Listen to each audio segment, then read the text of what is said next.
சின்ன மருமகள் அப்கமிங் எபிசோடில் இங்கே சேது தமிழ்ச்செல்வி குடும்பத்தை ஒட்டுமொத்தமாக காப்பாற்றிட்டாரு. தமிழ்ச்செல்விக்கு சந்தோஷம் தாங்கலை. பரவாயில்ல, யாரோ ஒருத்தன் தப்பானதுக்கு முயற்சி பண்ணான்னு சொல்லி நம்ம தங்கச்சிக்காக சேது மாமா உடனே களத்தில் இறங்கி எல்லாரையுமே அடித்து தும்சம் பண்ணியிருக்காரு.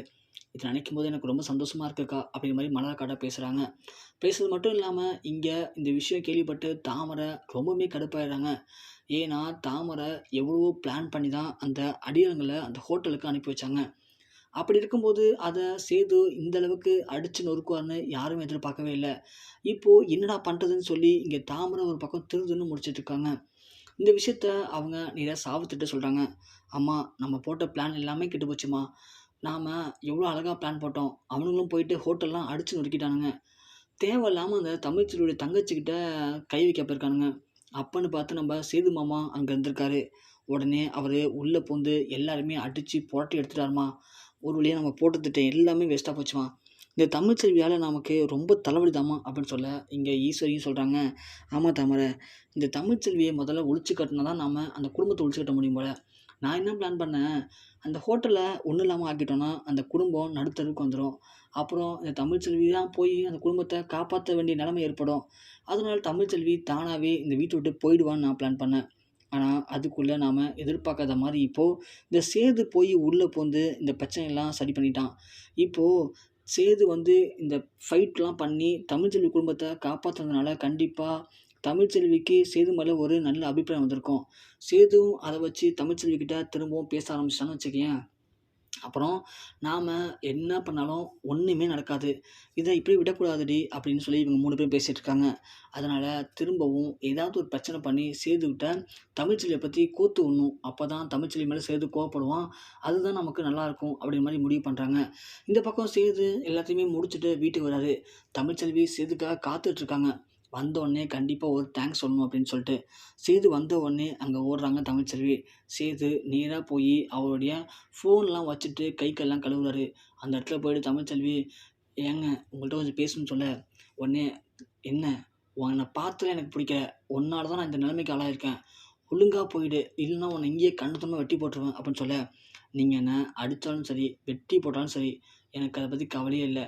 என் புருஷன் கையால் சாவதை நினச்சி நான் என்றைக்குமே கவலைப்பட கிடையாது. எனக்கு 2 நிமிஷம் மட்டும் பேசணும், அதை மட்டும் பேசிட்டு போயிடுறேன். ரொம்ப தேங்க்ஸ்ங்க. என் குடும்பத்தில் ஆபத்தில் இருக்குன்னு நினைக்கும்போது என்னால் எதுவுமே பண்ண முடியாமல் போயிடுச்சுன்னு சொல்லி நான் நரக வேதனையில் இருந்தேன். அப்போதைக்கு நல்ல வேளை கடவுள் மாதிரி நீங்கள் அங்கே இருந்தீங்க. உடனே போய் என் குடும்பத்தை காப்பாற்றிட்டீங்க. என்னதான் என் மேலே உங்களுக்கு கோவம் இருந்தாலும் என் குடும்பத்துக்கு ஒன்றுன்னு சொன்னதும் உங்கள் குடும்பம் மாதிரி நினச்சி காப்பாற்றுறீங்க பார்த்தீங்களா, அதுக்கு எத்தனை ஜென்மம் எடுத்தாலும் நான் அந்த நன்றியை மறக்க முடியாதுங்க. எனக்காக பண்ணதுக்கு ரொம்ப நன்றிங்க அப்படின்னு சொல்ல, சி வாய மூடு, உனக்காக யார்ரி பண்ணா? அந்த இடத்துல உன் தங்கச்சின்னு இல்லை, யார் இருந்தாலும் கண்டிப்பாக காப்பாற்றிருப்பேன். அந்த ஹோட்டலை அடித்து நொறுக்குறாங்கன்னு சொல்லும்போது எனக்கு காப்பாற்றணும்னு தோணலை. ஆனால் அவனுங்க உன் தங்கச்சிட்ட தப்பானதுக்கு முயற்சி பண்ணானுங்க. அதனால தான் போய் காப்பாற்றினேன். அந்த இடத்துல உன் தங்கச்சின்னு இல்லை, நான் யாராக இருந்தாலும் காப்பாற்றிருப்பேன். அதுக்காகலாம் நான் உன்னை மன்னிச்சிடுவேன்னு அர்த்தம் கிடையாது. என்றைக்குமே நீ தான் என்னுடைய முதல் எதிரி. நான் ஆசையாக நினச்ச எங்கள் அப்பா, என் உயிருக்குயிராக நினச்ச எங்கள் அப்பாவை, அப்படியாப்பட்ட எங்கள் அப்பாவை என்கிட்டருந்து பிரித்த உன்னைய சும்மா விட்டுருன்னு நினைக்கிறியா? ஒழுங்காக போயிடு, இல்லைனா உன்னை அவ்வளோதான்னு சொல்ல, தமிழ்ச்செல்வி ஒன்று, ஏங்க என்னை புரிஞ்சிக்கவே மாட்டீங்க, நான் எந்த தப்புமே பண்ணல அப்படிங்கிறது கண்டிப்பாக உங்களுக்கு ஒரு நாள் புரிய வரும். அன்றைக்கி தான் நீங்கள் என்னை பற்றி புரிஞ்சுப்பீங்க அப்படின்னு சொல்ல, வீட்டுக்கு வந்தாலும் நிம்மதியாக இல்லைன்னு சொல்லிட்டு சேது உடனே கோவமாக கிளம்பி உள்ளே போயிடாரு. அதை பார்த்த இங்கே தாமரை, அப்புறம் ஈஸ்வரி, சாவித்திரி 3 பேர் வராங்க. வந்துட்டு, என்ன தமிழ்ச்செல்வி, என்ன உன் குடும்பத்தை நாங்கள் ரவுடி பசங்களை வச்சு அடித்து நொறுக்கலான்னு சொல்லி ஆள் அனுப்பினோம். அதை எப்படியும் நீ தெரிஞ்சுக்கிட்ட. ஆனால் நீ சரியான ஆள் இல்லடி, பெரிய கைக்கறி தான். இவ்வளோ பிரச்சனை பண்ணியிருக்க.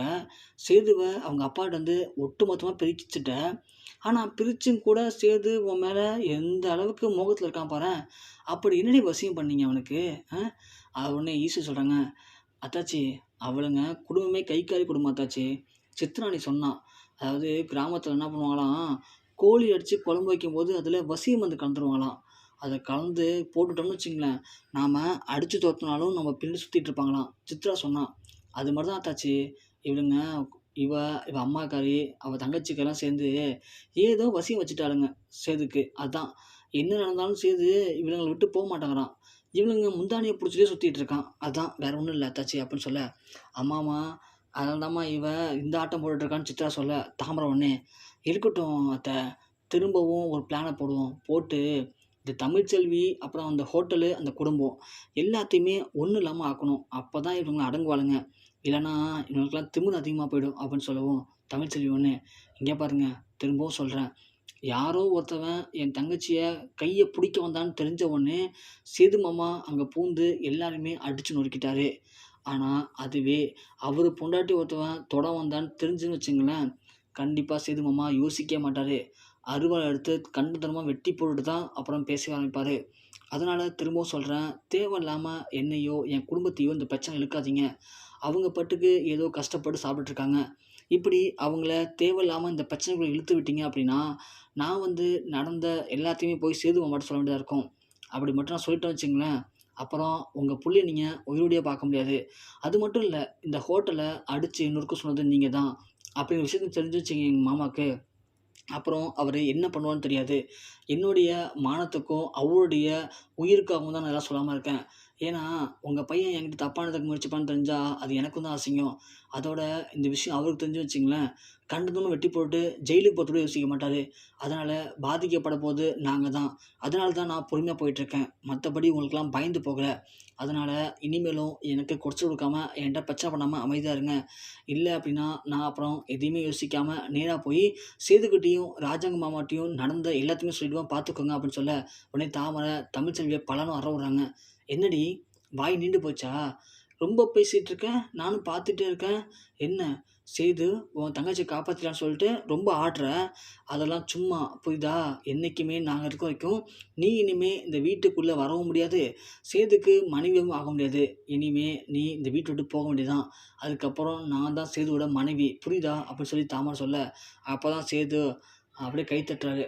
"ரொம்ப நல்லா இருக்கு தாமரை. ரொம்ப சூப்பரா இருக்கு. அப்போ நீனு, சாவித்திரி அத்தை, அப்புறம் ஈஸ்வரி அம்மா 3 பேர் சேர்ந்து தான் திட்டம் போட்டு இந்த வேலைலாம் பார்த்துட்டு இருக்கீங்களாப்பா?" அப்படின்னு சொல்லவும், இங்க ஒண்ணுமே பேச முடியாம திகைச்சு போய் நிக்கிறாங்க. சேது அவருடைய ஃபோன வச்சுட்டு போயிட்டாரு. அத எடுக்கலான்னு வரும்போது தான், இங்க அதுக்குள்ளே இவங்க 3 பேரும் வந்து இங்க தமிழ்ச்செல்விய கண்டபடி பேசியிருக்காங்க. அது எல்லாத்தையுமே கேட்டார் சேது. அப்போ தமிழ்ச்செல்வி மேல எந்த தப்புமே இல்லையா? அப்போ நீங்க தான் இதெல்லாம் திட்டம் போட்டு பண்றீங்களா? எனக்கு ஒண்ணு தான் புரியல.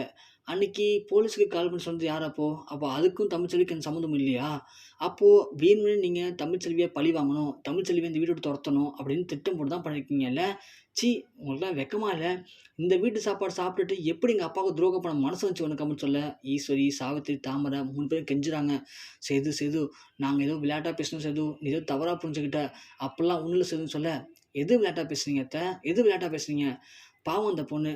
அந்த பொண்ணு இந்த வீட்டுக்கு மருமகளா வந்தா. ஆனா, அவள தேவையில்லாம பிரச்சனைல சிக்க வச்சு, என்னையே அவள திட்ட வச்சு, இப்போ இந்த வீட்ல ஒரு வேலைக்காரி மாரி இருந்துகிட்டு இருக்கா. அப்படி இருந்தும் கூட, அவங்க வீட்ல இருக்க ஹோட்டல அடிச்சு நொறுக்கிறதுக்கு ஆள் அனுப்பிச்சிருக்கீங்களே! உங்களுக்கெல்லாம் வெட்கமா இல்லையா? அப்படின்னு கத்த, உடனே அப்பத்தா வந்துடுறாங்க. அப்பத்தா, மோகனா எல்லாம் வரவும், "என்னாச்சுப்பா சேது? ஏன் கத்திட்டு இருக்க? என்ன பண்ணது தமிழ்ச்செல்வி?" அப்படின்னு அப்பத்தா கேட்க, "ஐயோ! அப்பத்தா, தமிழ்ச்செல்வி ஒண்ணும் பண்ணல. தமிழ்ச்செல்விக்கும் இந்த வீட்ல நடந்துக்கிற முறைக்கும் எந்த ஒரு பிரச்சனையும் கிடையாது. ஏன்னா, அவ எது பண்ணாலுமே கரெக்ட்டா இருக்கணும்னு நெனச்சு இருந்துட்டு இருக்கா. ஆனா, இந்த ஈஸ்வரி, அப்புறம் உங்க பொண்ணு சாவித்திரி, தாமரை இவங்க தான் 3 பேர் சேர்ந்து நெறைய சதித்திட்டம் போட்டுருக்காங்க. தமிழ்ச்செல்விய இப்படி சிக்க வச்சதுக்கு காரணமே இவங்க தான். இவங்கள பார்த்தா எனக்கு ஆத்திர ஆத்திரமா வருதுன்னு சொல்லி, சேது ஓடி போய் அருவாள் எடுக்க, மோகனா உடனே வந்து சேதுவ தடுத்து நிப்பாட்டுறாங்க. "சேது, நான் சொல்றத கேளுப்பா. ஏய் ஈஸ்வரி, உன்கிட்ட பல வாட்டி சொல்லியிருக்கேன். ஈஸ்வரி, சாவித்திரி 2 பேர்ட்டயுமே. ஒழுங்கா இருங்க. இந்த வீட்ல எந்த தப்பும் பண்ணாதீங்கன்னு சொல்லிட்டு. நீங்கலாம் அடங்கவே மாட்டீங்களான்னு" கேட்க, சேது நடந்த எல்லாத்தையுமே சொல்றாரு. கேட்ட உடனே அப்பத்தா பயங்கரமா கடுப்பாயி, சாவித்திரிய பலன்னு வர விடுறாங்க. "நீலாம் என் வயித்துல தான் பொறந்தியாடி? கூட பொறந்த அண்ணனுக்கும், அண்ணன் குடும்பத்துக்கும் துரோகம் பண்ண நினைக்கிறியே! உனக்கெல்லாம் வெட்கமா இல்லையான்னு?" கேட்குறாங்க. ஈஸ்வரி உடனே, "ஐயோ! ஆத்தா நாங்க சொல்றத கேளுங்கன்னு" சொல்லவும், ஈஸ்வரிக்கு பலன்னு வர விடுறாங்க. "வாழ வந்த வீட்ட இப்படிதான் நாசம் பண்ணணும்னு நினைப்பியாடி நீனு? நீலாம் ஒரு பொம்பளையாடி நீனு?" அப்படின்னு கேட்க, உடனே ராஜாங்கம் வந்துடுறாரு. ராஜாங்க வந்தவுடனே அப்பத்தா எல்லாத்தையுமே சொல்றாங்க. இப்படி சேதுக்கு மேல இவ்ளோ பழிய சுமத்தி, தமிழ்ச்செல்வி மேல இவ்ளோ பழிய சுமத்தி, இதுங்க 4ம் தான் இங்க இவ்ளோ பிரச்சனை பண்ணியிருக்குங்க. இந்த 4த்தையும் முதல்ல வீட்ட விட்டு அடிச்சு தொரத்து ராஜாங்கம். இது 4 இருக்கிற வரைக்கும் இந்த குடும்பம் உருப்படாது. இதுங்க இந்த குடும்பத்தில புகுந்த ஆமைங்க. ஒரு ஆம இருந்தாலே குடும்பம் உருப்படாது. இங்க 4 ஆம இருக்குன்னு சொல்ல, ராஜாங்கத்தால ஒண்ணுமே பேச முடியல. நாம இவ்வளோ பெரிய தப்பு பண்ணிட்டோமே அப்படிங்கிற குற்ற உணர்ச்சியில அப்படியே துடிதுடிக்கிறாரு. சேது வாழவும் ஒண்ணும் பேச முடியல. சேது முகத்த பார்க்குற ராஜாங்கம், என்ன மன்னிச்சிருப்பான்னு சொல்லி ராஜாங்கம் வந்து பேசவும், சேது உடனே, "அப்பா என்னப்பா இந்த பெரிய வார்த்தைலாம் பேசுறீங்கன்னு" சொல்லி ராஜாங்கத்த கட்டிப்பிடிச்சுட்டு கால்ல விழுந்து அழுவுறாரு. "என்ன மன்னிச்சிருங்கப்பா. நான் பண்ண சின்ன தவறு தான் இன்னைக்கு இவ்வளோ பிரச்சனை வந்து நிக்குது.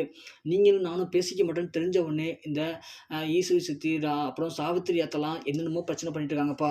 எனக்கு இதெல்லாம் பார்க்கும்போது ரொம்ப கஷ்டமா இருக்குப்பா. என்ன நீங்க மன்னிச்சிருங்கப்பான்னு" சொல்லி ராஜாங்கத்த கால புடிச்சு சேது அழுவ, உடனே ராஜாங்கம் சேதுவ தூக்கி விடுறாரு. "சாரிப்பா, விட்டுருப்பா. ஏதோ நடக்க விடாம நடந்து போச்சு" அப்படின்னு சொல்றாரு. உடனே ராஜாங்கம் இந்த தப்பு பண்ண அப்புறம் அ சாவித்திரி, ஈஸ்வரி, அப்புறம் தாமரை, சித்ரா இந்த 4 பேருமே இந்த வீட்ல இருக்கக்கூடாது. இனிமேலும் நீங்க இருக்க வேண்டிய இடம் இது கிடையாது. அந்த கார் ஷெட்டு தான். ஒழுங்கா போய் இந்த கார் ஷெட்ல தங்கிக்கங்க. விருப்பம்னா இந்த வீட்ட விட்டு வெளிய போயிடுங்கன்னு சொல்றாங்க. அப்புறம் சேதுட்ட சொல்றாங்க, "சேது போப்பா. போயி உன் மனைவி தமிழ்ச்செல்விய வீட்டுக்கு அழைச்சிட்டு வா. இனிமே அவ தான் இந்த வீட்டுடைய சின்ன மருமகளா, அவ தான் இந்த வீட்ல வாழணும்" அப்படின்னு ராஜாங்கம் சொல்றத கேட்டு இங்க தமிழ்ச்செல்விக்கு ஒரே சந்தோஷம் தாங்கல.